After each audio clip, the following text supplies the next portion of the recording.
or powerboat racing, and it's becoming an increasingly popular sport on the Rock. And the Gibraltar Checkout Championship really hotting up now in the summer months, and of course it'll all culminate in the autumn when we have the international regatta. But to say that a couple of weeks ago we had the third race in the series, and this is the third of 5 races where points will be awarded towards the Gibraltar Checkout Championships. And no doubt a lot of people working very hard to make this new sport a success. And one has to say that it is an extremely attractive and visual sport. It's exhilarating for the participants, and quite exhilarating, I dare say, for those who manage to get a good vantage point, or even watching from our beaches on the east side of the Rock.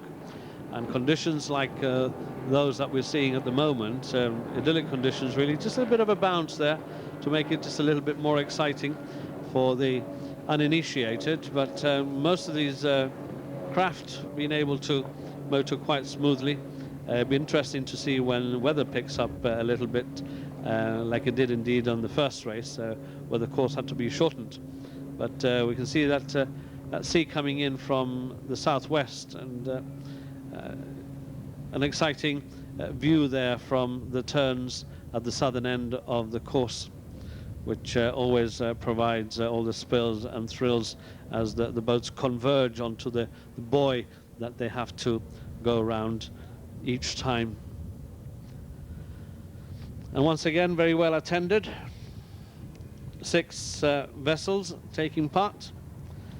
The numbers perhaps not so relevant unless we catch them close up, but we had Highlander, A&J Phones, Hooked on a Feeling, Wayne's World, Victory Team and Salty Dog.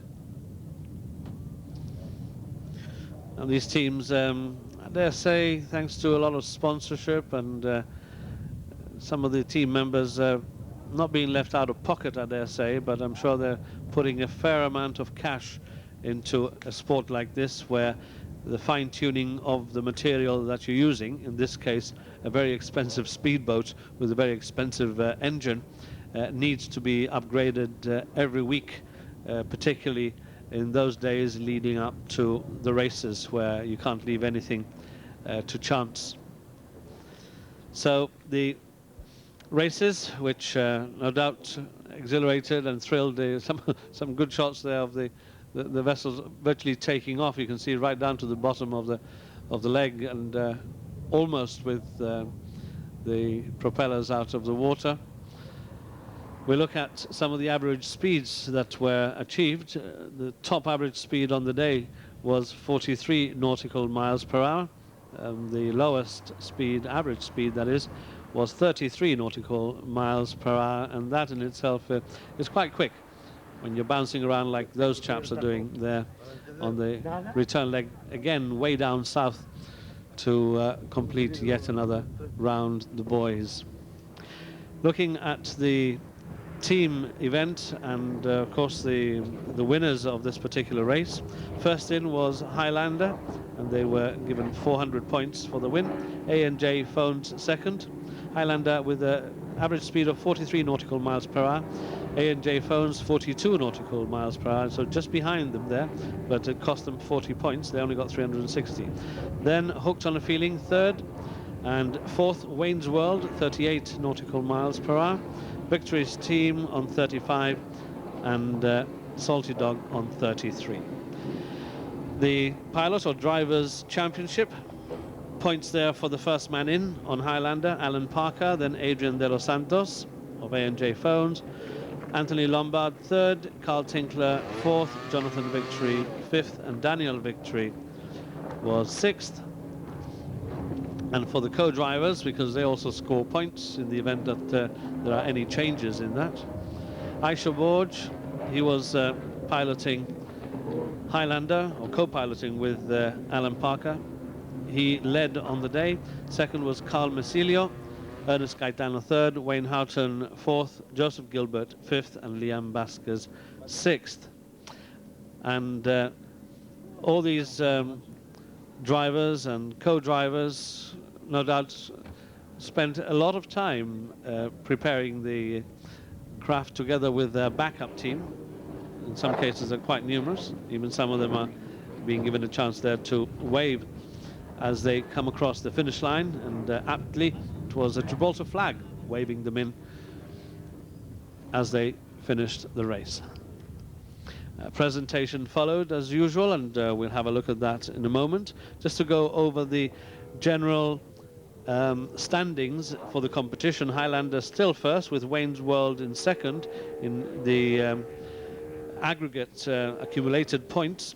Highlander 1,124, Wayne's World second on 914, and A&J Phones 670. Then come Hooked on a Feeling, Salty Dog, the Bat Boat that didn't take part in this event. Fidelis Extreme didn't do that one either, and then the Victory Team on 262. And so to the presentation in a well-known hostelry at Marina Bay. That's Chris Watkins from Sponsors Checkouts, and Wayne Warwick to the right. And third placed, first, of course, in reversed order. Third place on the day, Anthony Lombard and Ernest Gaetano receiving their trophies. Second placed, and the team that's at the moment third overall, Carl Mesilio and Adrian de los Santos. Adrian there to the right, Carl to the left, from A&J Phones. And the winners, who go in Highlander and are actually first in the general class, Alan Parker and Aisha Borge collecting their winners' trophies.